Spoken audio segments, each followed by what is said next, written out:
Hey guys, welcome to Split. Now I've had my S22 Ultra for a while because I switched up from the Z Fold3. There's a video over there, you can check it out later. However, I thought I'd make this video so for those of you who are thinking of either just buying a Z Fold3 now, because it's gonna be cheaper since there's a Z Fold4 around the corner, or should you even bother trading up with your Z Fold3 to this video will sort of make a comparison to see what you're missing and which phone does what better. And in that manner, for those of you who are thinking of buying or trading up, you can then make your choice at the end of the video. Let's get it.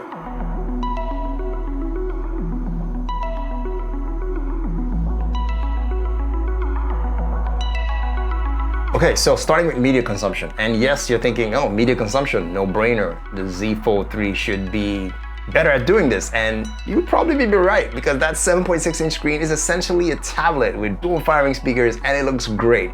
But the S22 Ultra is no slouch either because that 6.8-inch screen has up to 1,750 nits, which means in direct sunlight, it is still bright, it is still beautiful, it is still clear. But we are talking about practical usage here. Nobody's consuming media in the middle of the express in direct sunlight, right? For an hour watching a movie. You're saying, how about the beach? At the beach, you'd probably have an umbrella too. You're gonna check it just for a brief second and make no mistake, you can still see the Z Fold3 at 1,200 nits. But we are talking about practicality here. They both do 120 hertz refresh rate, but in terms of the experience for media consumption, I would give this round to the Z Fold3. So we're moving on to gaming, right? If you're considering either the Z Fold3 or the S22 Ultra, depending on what you want to trade, you want to buy that new one or do you want to keep your S22 Ultra? Or do you want to trade in for an S22 Ultra and buy a Z Fold, whatever, you get my point. If it's about gaming you're thinking about, typically I would compare processor power, but I've stopped doing that ever since I found out that these guys were just lying about how fast their phones go. On the numbers, the S22 Ultra has a faster processor, I get that. You know, the greatest and the latest and greatest. However, these phone companies, what they do, and there are videos about this online, you can check it out for yourself. What they do is that they optimize the processor to run at that speed only when you're testing it. So basically, it does its best when it knows you're trying to test it, but in real world usage, it'll never work that long, for that long because practically it'll just set the phone on fire. So you have a great chip, but you can't use it for as long as you want at that maximum speed. Get it? You just can't throttle it forever. And at that point, that's why I'm just not gonna compare them like for like, apple for apple, because they're gonna just stop at some point. Geek rant aside, gaming experience. Remember, practical experience, that's what we're comparing here. The Z Fold3 screen, it's a no-brainer. If you're a gamer, you're gonna appreciate that real estate is all over the place, right? The speed, and they will both drop frames on some really heavy games. I mean, they'll play most games. I think 90% of games will have a problem across both phones. But if you play a game like Genshin Impact, after a while, you're gonna lose some frames. At 60 frames, it'll struggle and drop below that every now and then. But if we're talking about experience, the 6.8-inch screen is great, but the 7-inch and above, that's definitely where you wanna go. Size is everything in this case. That's what she said anyway. So yeah, my money is on the Z Fold3 for gaming.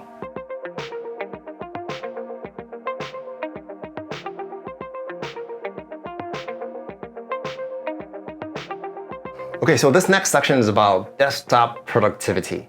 And I did make a video about the Z Fold3 and different kinds of people who use it. You can check that out later. And if you think about it, this phone is designed for productivity. It does come with an S Pen. You're able to write on the screen when it's off, yada, yada, blah, blah. However, reading documents on this, not so bad, especially if you hold it in landscape mode, right? But if you compare it to the Z Fold3 and compare the multitasking abilities, Z Fold3 I can put 4 screens, technically 5 screens in that large 7.6 space. But here I'd probably struggle with 2 and that'll be it. That'll be as much as I can take without it feeling cramped. When it comes to videos, I can write and watch the videos at the same time on the Z Fold3. I can do the same here, but again, less real estate in terms of productivity. Document readers are optimized for the Z Fold3, yada, yada, blah, blah. You get where I'm going. Now, the pen integration may not be so great, but that's something else we're gonna talk about in the next section. But the total package for the convenience of editing documents, reading documents, multitasking, definitely the Z Fold3 takes the cake. This is feeling like a very Z Fold3 leading video, but trust me, let's keep going. I guess you can make your decision at the end.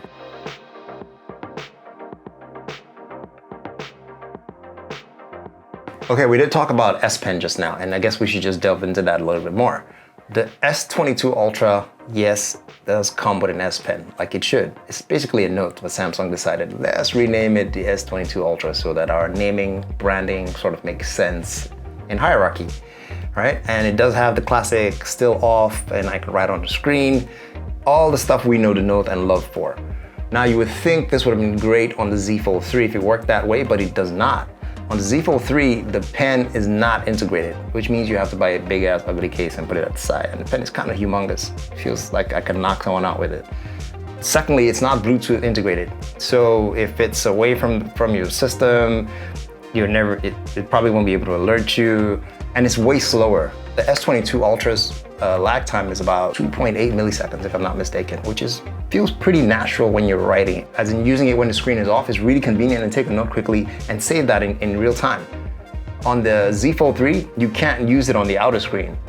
That's another thing, it just doesn't work. You have to open it up and use it on that soft screen, and it's a special kind of S Pen. You can't use any other kind of S Pen. So not being able to put it anywhere convenient, it's weird putting a pen in your pocket that doesn't have a cover, not being able to use it on the outer screen while it's off, no Bluetooth integration. There was a special one being made, but why do I want to make, I think it's called the S Pen Pro, but why would I want to buy yet another pen that doesn't fit into the phone so I can carry two pens because I have a big screen? Yeah, I don't know. So when it comes to S Pen integration, the S22 Ultra takes the cake.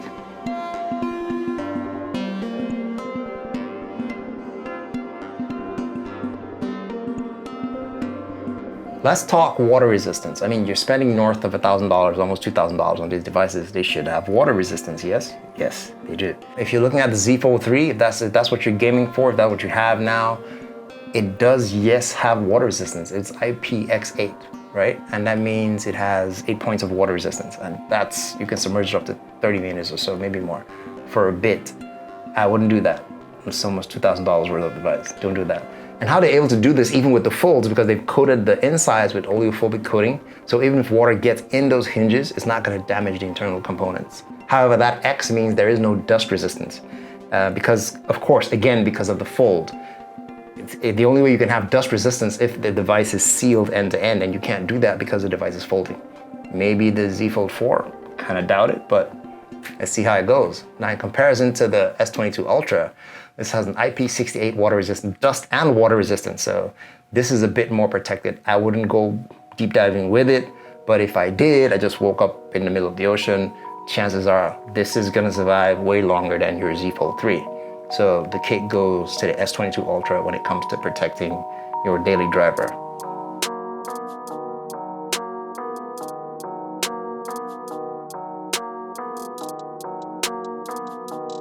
So let's talk cameras, right? All these little circular things on the back. Some Samsung probably had maybe like 20 more, S55 Ultra. But they are cameras, if you were ever wondering.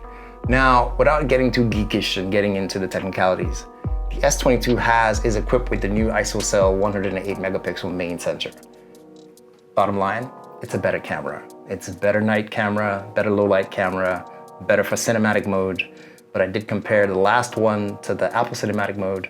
This is not an Apple Cinematic Mode comparison, but I'm gonna do another one with this one just to see if it catches up. I doubt it, but it is better. It has awesome stabilization as well, but yeah, let's leave Apple out of this for now. We are comparing with the Z Fold 3. The Z Fold 3 camera system still logging around the 12 megapixel main sensor, and that's been on at least 2 other generations before it. So basically it's an old generation camera system in what would be a novel form factor. I think it could have been much better. But when it comes to selfies though, it does kind of cheat because you can use the main camera as your selfie camera because you can fold the phone, right? Not very straightforward. But in general camera systems, you will get better camera performance out of the S22 Ultra.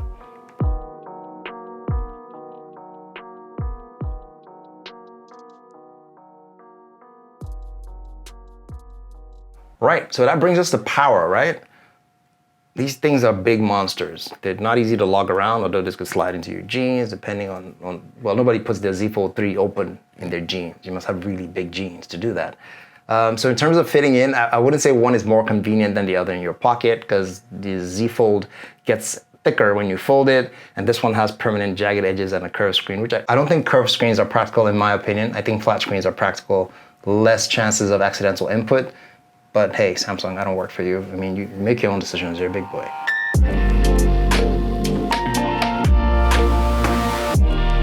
So power, you would think because the Z Fold3 is a bigger phone, it'd probably have more power. It doesn't.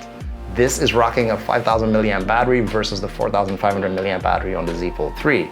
So this is probably gonna run you longer versus the Z Fold3, which when open, again, will consume more power in the long term. And keep in mind, this has a 45 watt charging capability, so it will charge much faster than the Z Fold3.